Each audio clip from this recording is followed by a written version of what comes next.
Summer is almost done. August always comes and leaves as quick as it came. Does it feel like we just skip August every year?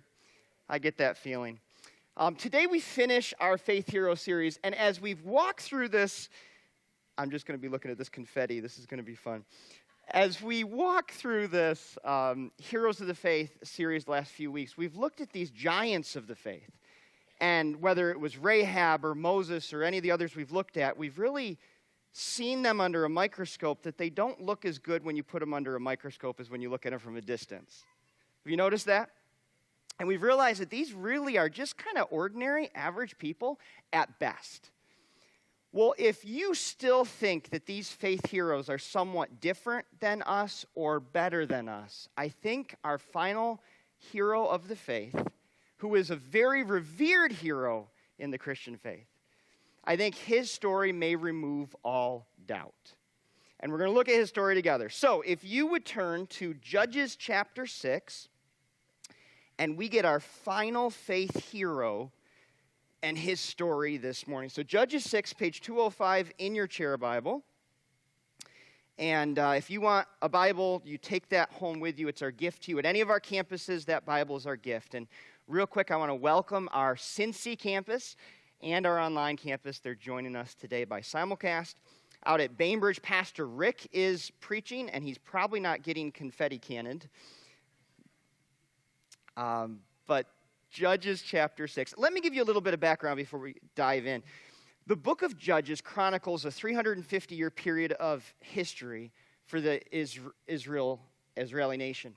And in those 350 years, they had 12 different judges or rulers.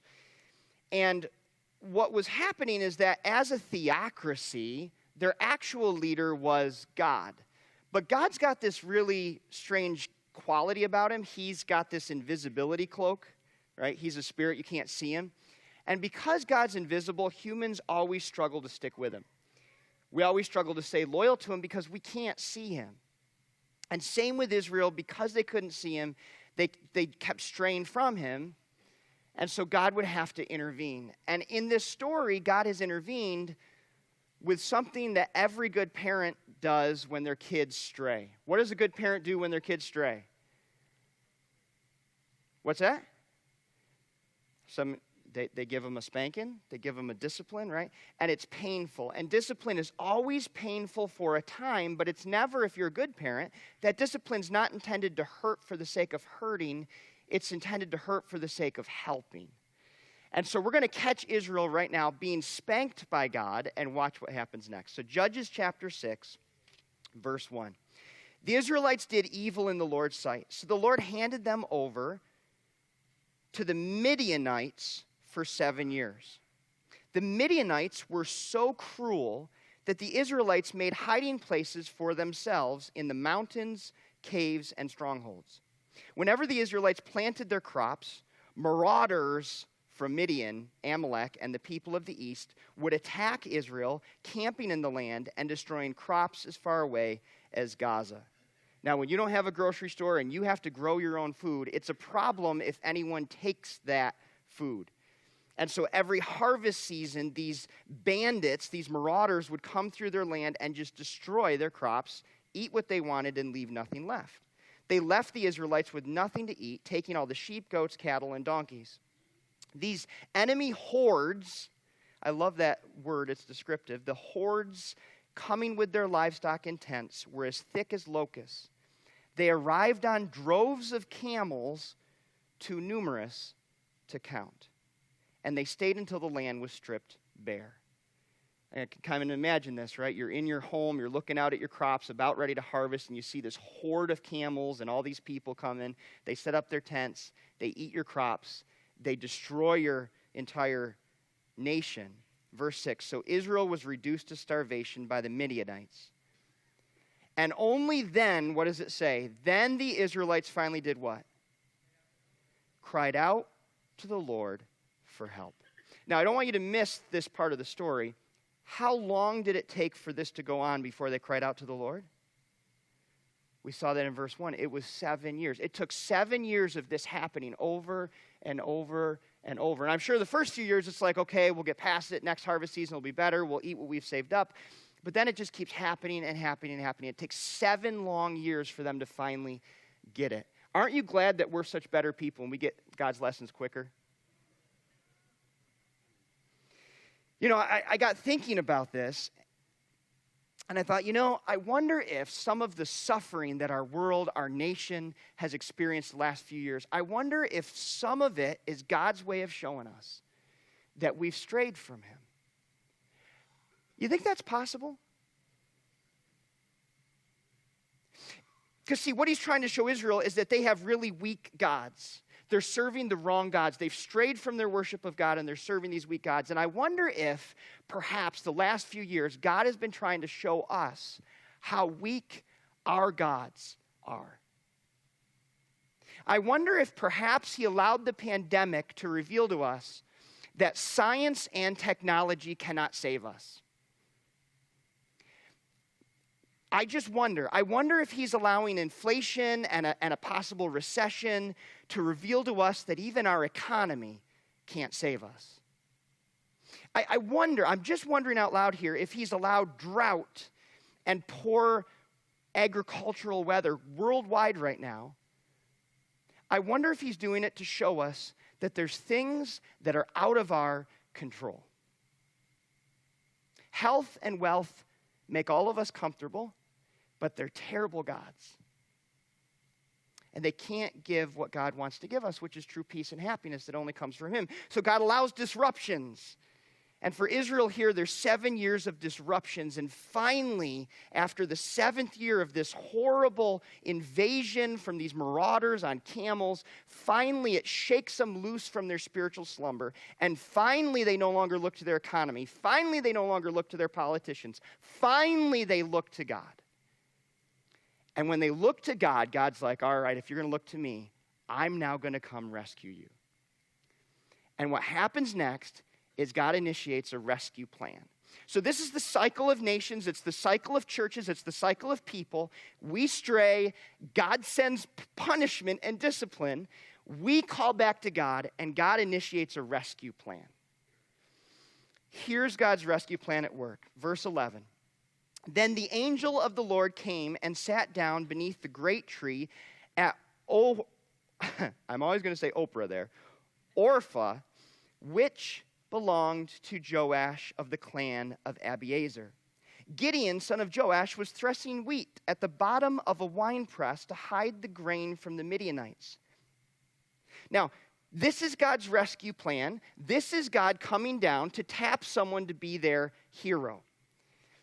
And here's the irony of who God goes to tap. Here's a guy who's threshing wheat. Now, again, they had crop issues, so there wasn't a whole lot of wheat to go around. But when you thresh wheat, you're trying to separate the wheat from the chaff. And to do that, what do you need? You need wind, because the wind's going to blow the chaff away. And so what you typically do is you go to the top of a hill and you throw the grain up, the wheat up, and it'd blow away the chaff. And where do we find this guy threshing his wheat?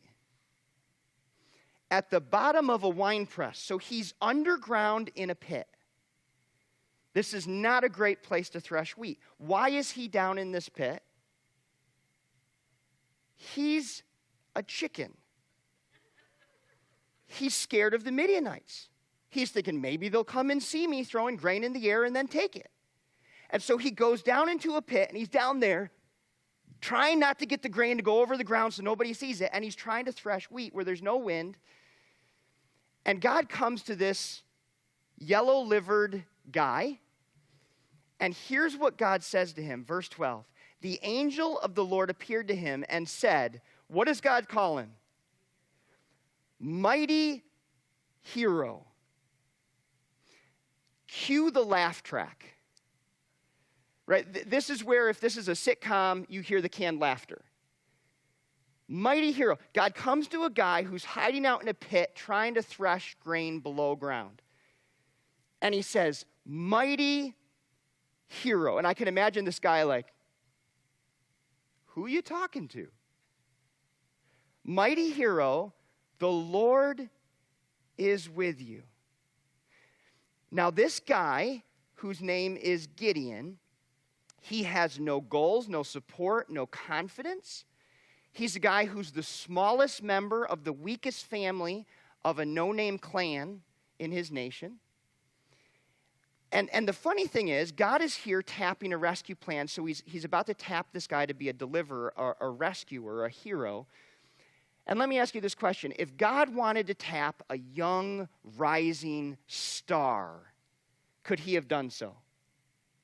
Of course. If God had wanted to tap someone who was brave and courageous and looked the part, could God have done so? So why on this day does God go and find a guy who's hiding out in a pit below ground and tap that guy? What I don't want you to miss here is what Gideon couldn't miss, and it's this. God is here tapping the most unlikely person in the entire kingdom. Mighty hero, the Lord is with you. Sir, Gideon replied, if the Lord is with us, why has all this happened to us? And where are all the miracles our ancestors told us about? Didn't they say the Lord brought us up out of Egypt? But now the Lord's abandoned us and handed us over to the Midianites. Then the Lord turned to him and said, go with the strength you have and rescue Israel from the Midianites. I am sending you.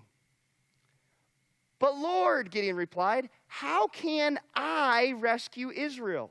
My clan is the weakest in the whole tribe of Manasseh, and I am the least in my entire family. He's like, hey, God, I think you got the wrong guy. Hey, God, I'm in the pit for a reason. And so he questions himself, he questions God, he questions his faith, he questions the suffering they're going through. All he's filled with is doubting and questioning. And God's reply in verse 16 is very simple. The Lord said to him, I will be with you. Now earlier when he first met him, he said, mighty hero, the Lord is with you. Gideon doesn't know who this thing or being or person is. And then now this person switches and says, I will be with you. I'm sure Gideon's like, I don't even know who you are. I'll be with you, and you will destroy the Midianites as if you were fighting against one man. Here's what you need to know. When God says, I'll be with you, and for believers in him, he says, I'll never leave you or forsake you. He is with us. If you have God on your side, you always will equal the majority. God plus anyone equals the majority. So he's like, Gideon, this isn't about your strength. This isn't about your power or size or courage. Just trust me. Just trust me. And Gideon's like, that's not good enough for me, but whoever you are.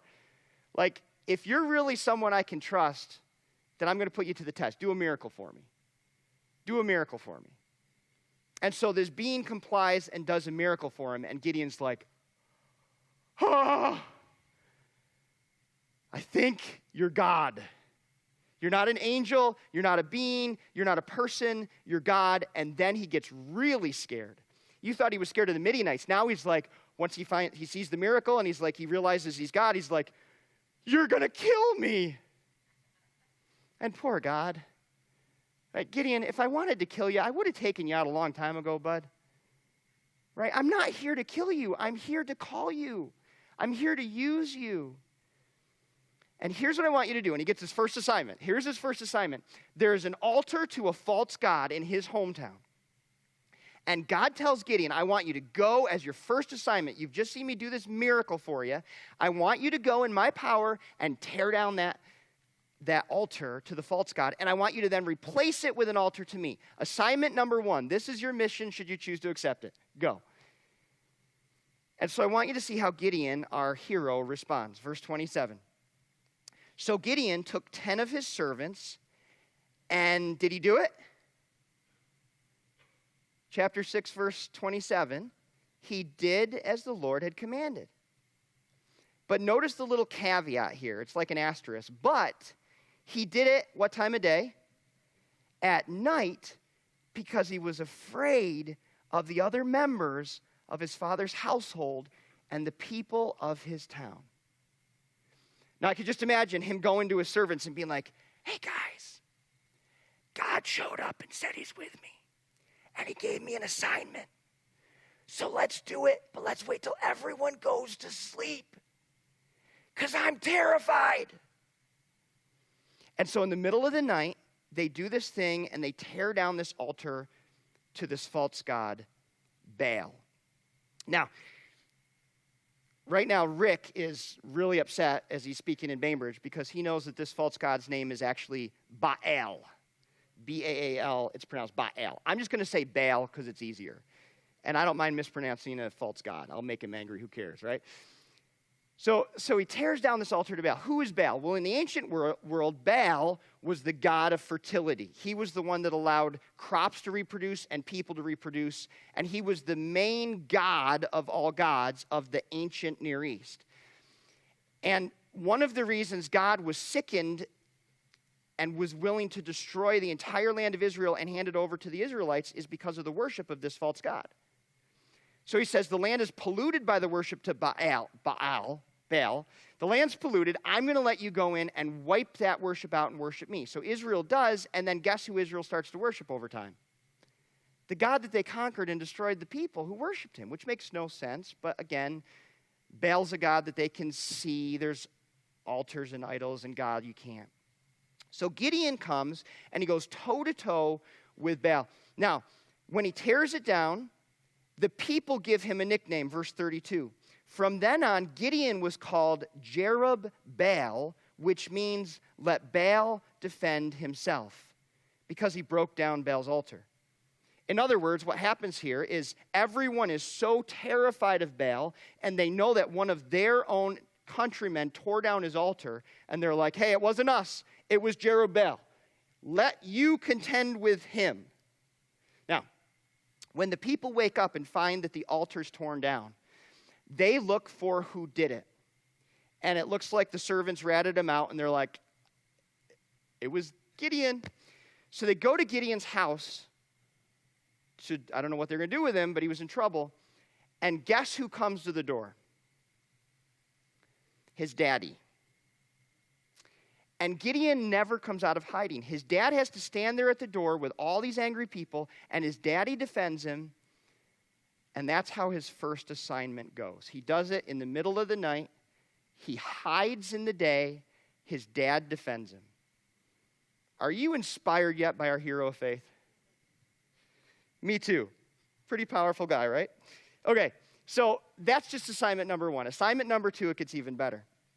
Verse 33. Soon afterwards, the armies of Midian, Amalek, and the people of the east formed an alliance against Israel and crossed the Jordan, camping in the valley of Jezreel. Then the Spirit of the Lord took possession of Gideon. He blew a ram's horn as a call to arms, and the men of the clan of Abiezer came to him. He also sent messengers throughout Manasseh, Asher, Zebulun, and Naphtali, summoning their warriors, and all of them responded.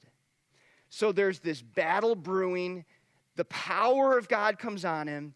It's about to get big. The first assignment was a little assignment. The second assignment is a huge assignment. God says, all right, now you're ready. I'm going to use you, and we're going to take down the Midianites. We're going to take down your enemies.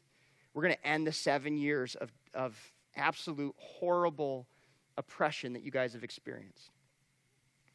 Now, Gideon gets this army together. He's got 32,000 men, fighting men, who respond from the nation. And they're going and marching into battle when very unexpectedly God stops them. Before they get to battle, God stops them. And I want you to go to chapter 7, verse 2. The Lord said to Gideon, you have, what's your Bible say? You have too many warriors with you. Says no general in the history of the world. I have never heard in recorded history when a general said, my army's too big. Let's send some people home. But God shows up and he says, you have too many people. If I let all of you fight the Midianites, the Israelites will boast to me that they saved themselves by their own strength. Now, the Midianites have an army of 132,000 people. Gideon had 32,000. He was 100,000 short, and God shows up and says, Gideon, you still have too many. I'm sure that did a lot for Gideon's anxiety. Like, yeah, God, we're already a fraction of the enemy's size. And you think we have too many? Did you count them? God says, nope, I'm not going to let you go into battle this way. You've got too many. So God takes him through, and you can read this. This whole story is fascinating, but I'm going to summarize it for you. God whittles Gideon's army down from 32,000. Anyone want to guess how many military guys God sent home that day? God sent home 31,700 of them. And God's like, there we go, 300, perfect. Perfect. Now send the rest home, Gideon. I can imagine Gideon like, what? Do you want me to send home the 300 and keep the 31,700? God, you're reducing me to 1% of my military. 1%. I'm the guy that was in the pit. Remember me? This isn't helping my fear right now. This isn't helping my anxiety. I don't think this is a good idea. And God says, Gideon, I'm with you. Take these 300 guys and go conquer those Midianites. So watch what happens next. This is fun. Verse 7. The Lord told Gideon, with these 300 men, I will rescue you and give you victory over the Midianites. Send all the others home. So Gideon collected the provisions and ram's horns of the other warriors and sent them home, but he kept the 300 men with him. The Midianite camp was in the valley just below Gideon. That night the Lord said, get up, go down into the Midianite camp, for I have given you victory over them. Now you think Gideon's ready to go? If you ever wonder if God can meet us where we're at, then you should probably circle verse 10. God says, go to the Midianite camp, I've given you victory, but if you're afraid to attack, and Gideon's probably like, what gave it away that I'm afraid? Right? Trembling in terror. If you're afraid to attack, go up to the camp with your servant, Purah. Listen to what the Midianites are saying, and you'll be greatly encouraged. Then you'll be eager to attack. So Gideon took God up on his offer. He takes his servant, goes to the edge of the enemy camp. The armies are all down there. They're settled in the valley like a swarm of locusts. Their camels were like grains of sand on the seashore, too many to count. Gideon crept up just as a man was telling his companion about a dream. The man said, I had this dream, and in my dream, a loaf of barley bread came tumbling down into the Midianite camp. It hit a tent, turned it over, and knocked it flat. Weird dream. His companion answered, your dream can only mean one thing. God has given Gideon, son of Joash, the Israelite, victory over Midian and all its allies. When Gideon heard the dream and its interpretation, he bowed in worship before the Lord. Then he returned to the Israelite camp and shouted, get up, for the Lord has given you victory over the Midianite hordes. Now, God has already done miracle after miracle after miracle for Gideon to prove he's God. And to accomplish this thing that God says, if you're too scared, go down and listen, the miracles that had to happen, Gideon had to be unspotted, approaching an army that was 132,000 strong. He had to have given a guy a dream the night before that the guy didn't understand. He had to allow Gideon to reach that exact guy, unknown who he was, unknown what was going to happen. He had to give the military buddy he was telling his dream to, the ability to interpret that dream and to speak loud enough where Gideon could hear it. That's a bunch of miracles. And Gideon hears this and he's like, okay, I'm ready. He rallies the people. They go into battle, and they defeat the Midianites. And it's this huge moment where the 7-year mess is finally over. And Gideon is the hero when he marches back with his 300 troops, having defeated the army. Now, when that happens, who should get the credit? Who should get the credit for 300 people defeating 132,000? The military can't get the credit. Obviously, there's more going on, so God should get the credit. Well, that's not what happens. Verse 22. Go to chapter 8. I want you to read. There's more to the story that you can read on your own, but chapter 8, verse 22. Then the Israelites said to Gideon, "Be our ruler. You and your son and your grandson will be our rulers, for you have rescued us from Midian." They are asking Gideon to be their king.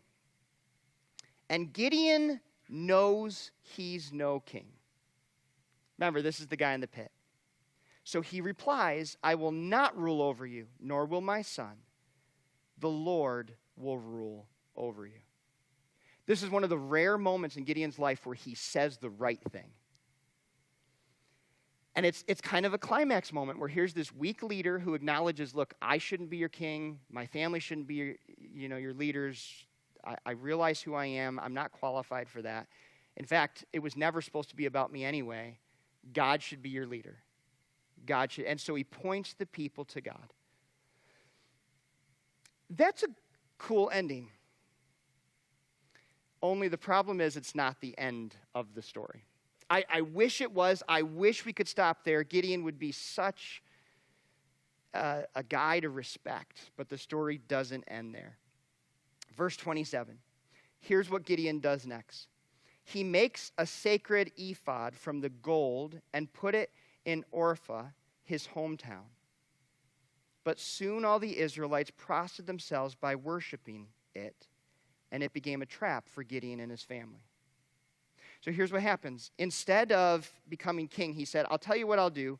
Instead of making me king, just give me some gold, give me some gold rings, give me some gold, and I'm going to make something for you. And he makes this ephod, which was a decision-making vest that the priest would wear. Not sure why he made it, but it was just this symbolic thing. And very quickly, the people are like, oh, you won't be our king, but that thing can be our king. We'll worship that thing. That thing must be what saved us. And they start worshiping, and Gideon's family starts worshiping. And you look at Gideon, and you're like, Gideon, what were you thinking? Why didn't you just shut up? You said to worship God. You should have just ended there. But instead, you got this really boneheaded idea, and you went with it, and your people followed it, and it led them not to God. It led his family and his nation away from God. He royally blew it. Now, look what happens next, verse 28. This is the story of how the people of Israel defeated Midian. That's kind of a summary statement. This is how it all happened. And Midian never recovered. Throughout the rest of Gideon's lifetime, about 40 years, there was peace in the land. Then Gideon, son of Joash, returned home. Now, out of the 12 judges of Israel's history, 350 years, 12 judges, Gideon is considered to be their greatest. So I want you to read just the end of his story and his legacy. Then Gideon, son of Joash, returned home. He had how many sons? I feel sorry for his poor wife. He had 70 sons born to him, for he had many wives. There you go. There's the explanation. He had many wives.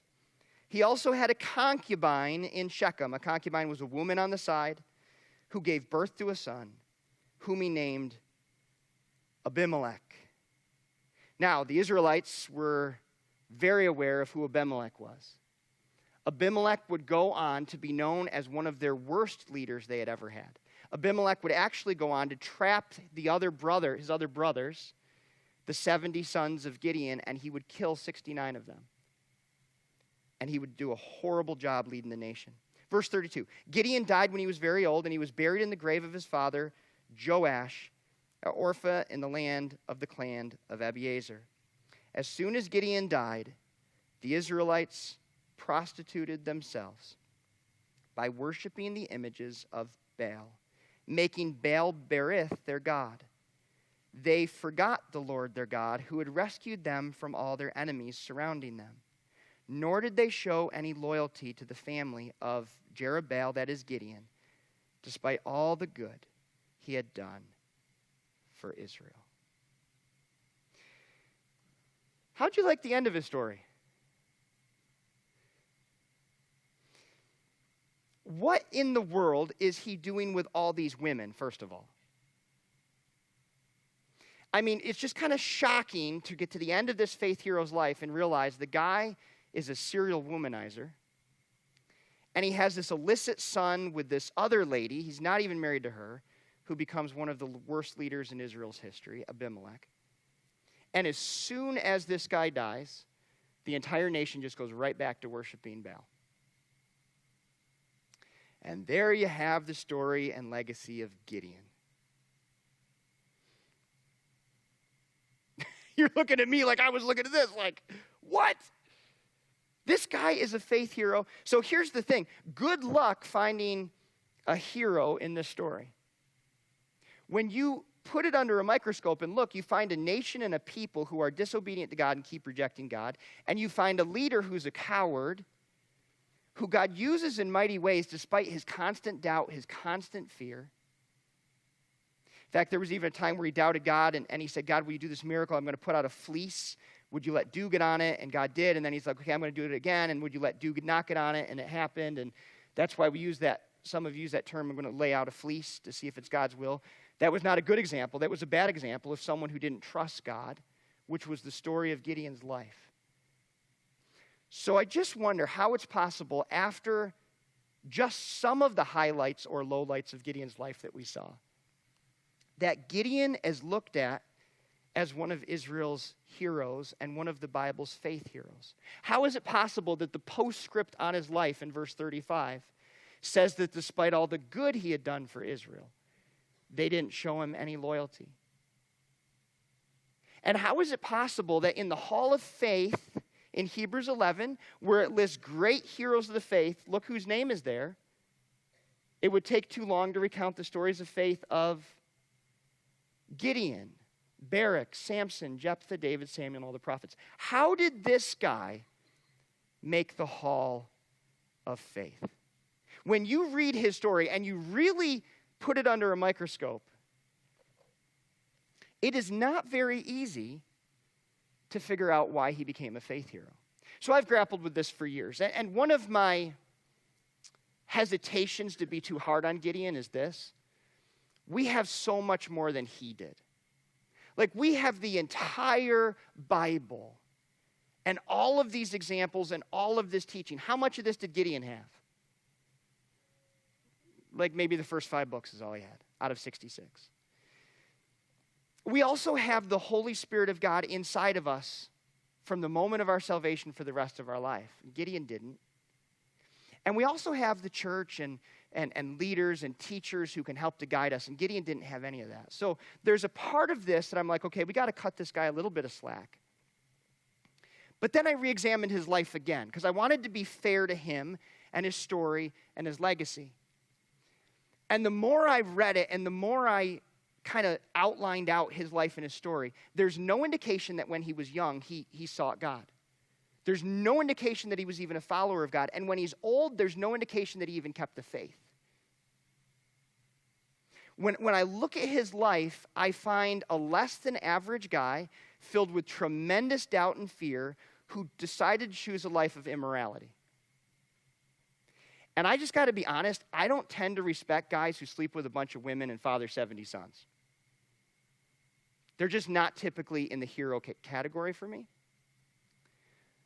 So why do we admire Gideon? Why have Christians through the ages admired him as a faith hero? Did God get the right guy? Because what's weird is not only was he not a great person, but under his leadership, it doesn't look like the nation ever really followed God. It looked like it was kind of fake, and as soon as he died, they go right back to doing what they want to do. So what do we learn from this? Like, this is the end of our Faith Hero series, and every hero we've looked at has been a little bit of a disappointment. And Gideon is like this huge disappointment. And you know what this story teaches me? No, not to have a bunch of wives and a bunch of sons.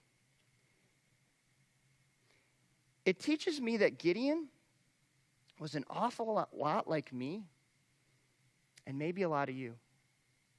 He is just a guy with a ton of character flaws who struggles to trust God his entire life, who wrestles with his integrity and fails over and over and over. And yet God does some tremendous stuff through Gideon.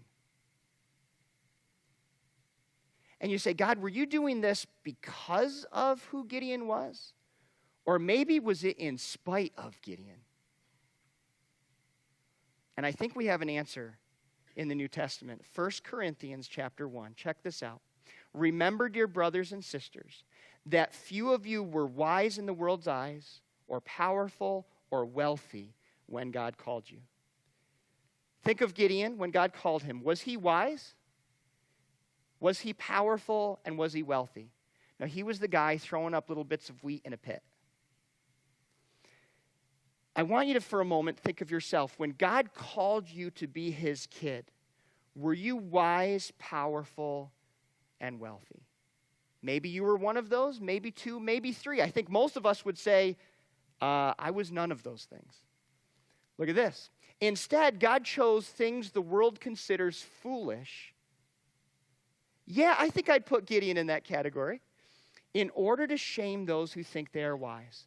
And he chose things that are powerless. I think I'd put Gideon in that category. Anybody with me?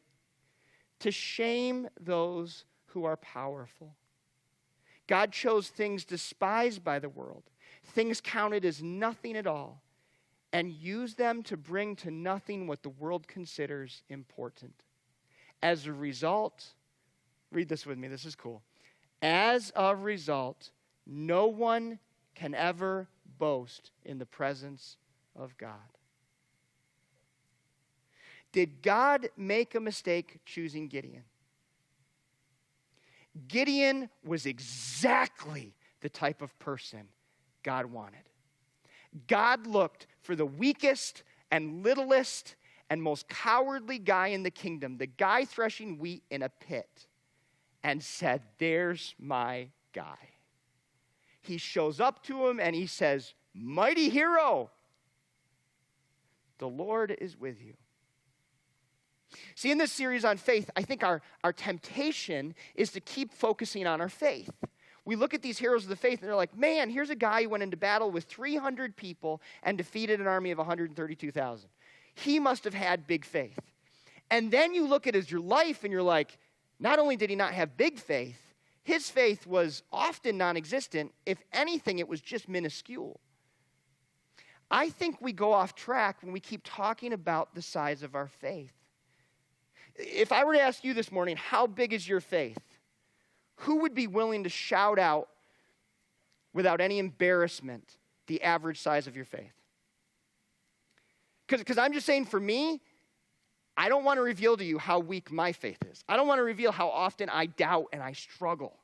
Just this past week, right? My faith, I can't use big to describe my faith. And I think for most of us, most of our Christian lives and journeys, they're uneven at best, and we wrestle and struggle with the size of our faith. But I think we'd be off track by focusing on the size of our faith. Because what if we have a God who delights in using small faith? What if it's not about the size of our faith at all? What if it's about just the size of our God? Because, see, small faith in a big God is the most powerful force in the universe. Anyone awake this morning? Okay, I'm going to repeat that. Small faith in a big God is the most powerful force in the universe. I don't want you to miss this, because so often, including in this Faith Heroes series, we make it about, I got to have big faith. And God's like, I already know how weak your faith is. I see you in the pit. I know how weak your faith is. I think about Gideon. I'm like, Gideon was not special. He was not powerful. He was not important. He was not influential. He was not even faithful or loyal. He was not courageous. And in my book, he's not even heroic. But he believed in a God who is special, powerful, important, influential, loyal, faithful, courageous, and heroic. And that made all the difference. So, there's a few things I've been mulling on about Gideon, a few lessons I've learned. Lesson number 1, life is complicated. You ever had someone say, hey, share with me your story? You're like, ooh. Which parts? Right? And we're kind of selective, depending on how well we know the person, of which parts. But I think if we're honest, our stories are complicated. If you had to sum up Gideon's story in 2 words, I think the summary would be, it's complicated. I think most of us would like to tie up our lives and our stories in a nice, pretty box and a fancy bow and no loose ends. But I don't think most of our stories go that way.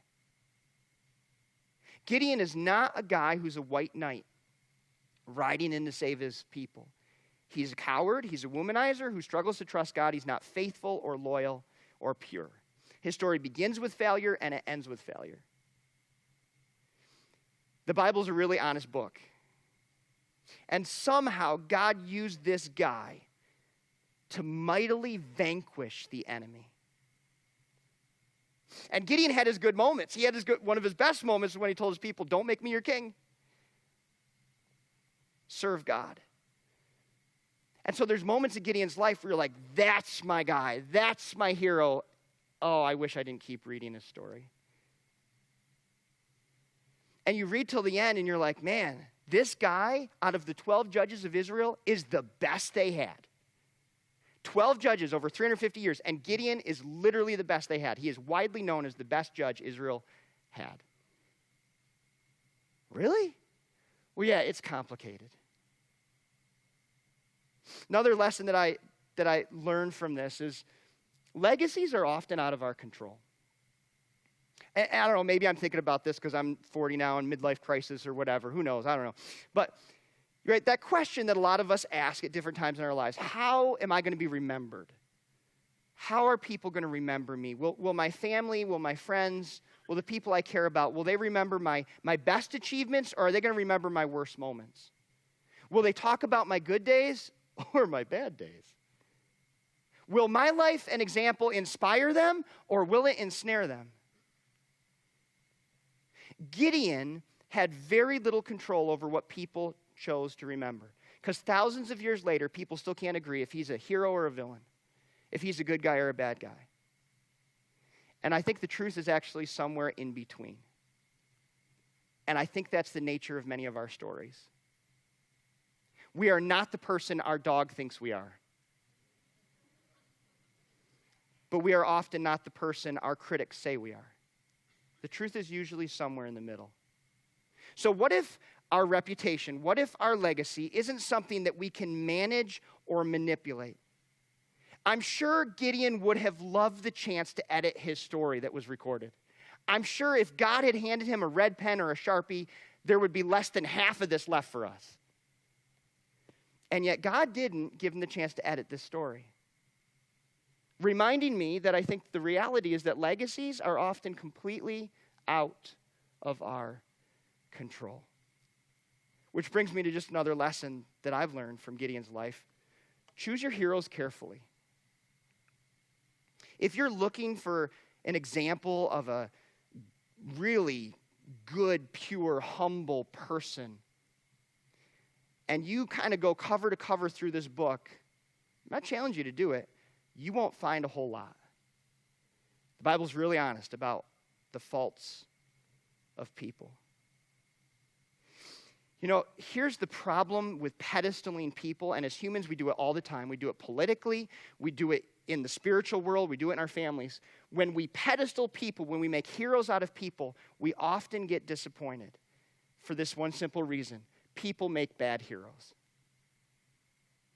Because people have a track record of disappointing. I look at Gideon and I look at his example and I'm like, I don't think I want my sons to follow his example. I hope my boys are better husbands than Gideon. I hope my boys are more loyal to God and more faithful to God and have more courage than Gideon. Good grief, I hope I am too.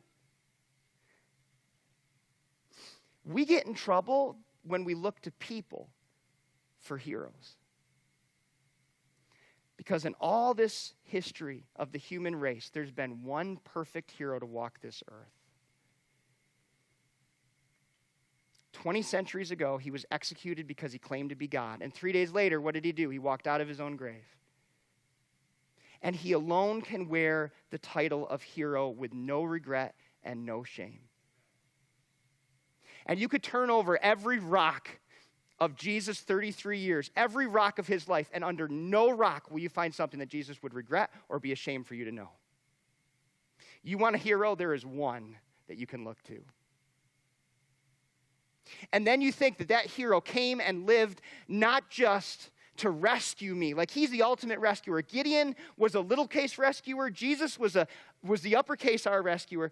Jesus didn't just come to rescue me. He came because he wanted to use me and empower me. Jesus delights in accomplishing the impossible with the small and the weak. If God could use Gideon, my friend, he can certainly use you and me. Because see, faith heroes, they were not great people.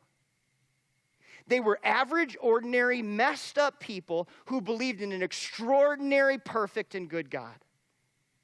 And God used them to display his power and his goodness. What if God isn't looking for perfection?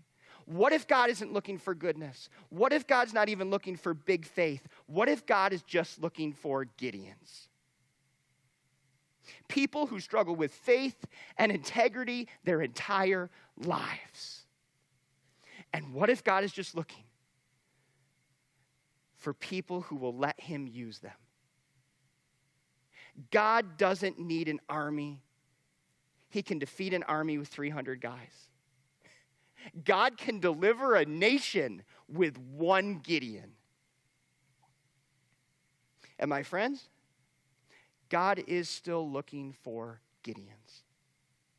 He's still looking for people of weak faith and questionable character who believe in him and say, use me.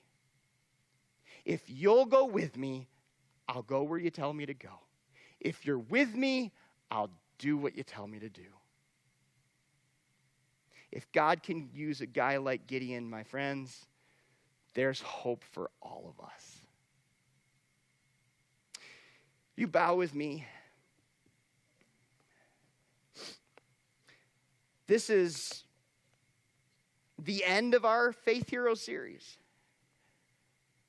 The more we've looked at these faith heroes, the more I've been convinced that these were not awesome people. These were regular, ordinary, messed up people who believed in God and let him use them. My friends, I don't think after studying Gideon that I have any excuse, and I don't think you do either, to say that God can't use us. If you say, yeah, but I've got a past. Yeah, but I've got a weakness. Yeah, I don't have big faith. God can use someone else, and yet God is there at your pit, looking down at you saying, hey, mighty hero, I am with you. I'm with you. You're like, God, you're at the wrong pit. I'm not a mighty hero. And most of my life, I don't even feel like you're with me. Look at my nation, God. It's a mess. Look at my family, God. It's a mess. Look at my life, God. It's a mess. And God's like, go in the strength I've given you. I'm with you. You serve a God who can defeat an army with a handful of men. You serve a God who can deliver a nation with a messed up guy like Gideon. And all God asks for you, he doesn't ask for your big faith. He just asks for the faith that you have. He meets you where you're at. And he says, can I use you? Can I use you? We're going to end this morning at our physical campuses with a song titled Battle Belongs. And it's this cry to God that we're in a battle and we can only win this battle in his strength and in his power because the enemy's bigger than us. The enemy's braver than us. The enemy has more ammunition than us. And that's why we only win this battle on our knees. My friends, don't ever catch yourself saying, God can't use me. God is the God who used Gideon.